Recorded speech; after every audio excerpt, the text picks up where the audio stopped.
Corona virus టైంకి ఆయన మీద ఒక ముద్ర పడింది ఏంటంటే, కొంచెం ఆయన చేసే స్టేట్మెంట్స్, చాలామంది యాక్టర్స్లో ఆయన గురించి చెప్పింది ఏంటంటే చాలా రెస్పెక్ట్ ఇస్తారని. బట్ ఆయన చేసే స్టేట్మెంట్స్ ఎలా ఉంటాయంటే, women, I love women, porn, I watch porn అని చెప్పి అలా ఓపెన్గా చెప్తా ఉంటారు. దీన్ని బట్టి ఒక ఇమేజ్ ఉంటుంది బయట. బట్ యాక్టర్స్లు చాలా మంది ఏమో మాకు చాలా రెస్పెక్ట్ ఇస్తారు, మాకు స్పేస్ ఇస్తారు, ఆయన అసలు ఇబ్బంది పెట్టే మనిషే కాదు అని చెప్తారు.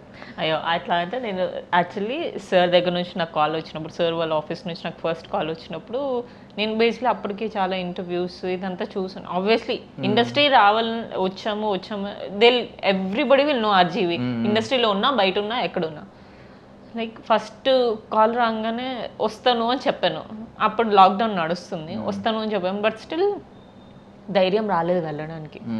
ఎందుకంటే సరే ఆబ్వియస్లీ మనకి ఇంటర్వ్యూస్లో చూసినవన్నీ ఇట్ మేక్స్ యూకి అవసరం ఇప్పుడు వెళ్ళను అనేది వస్తుంది. బట్ దెన్ అప్పుడు కూడా రిస్క్ చేయకపోతే ఎలా అని చెప్పేసి నాకు ఆల్రెడీ రైటర్ కళ్యాణ్ గారు రిఫర్ చేశారు. నాకు ఆల్రెడీ కొంచెం రోల్ గ్లిమ్స్ ఇచ్చారు అనమాట.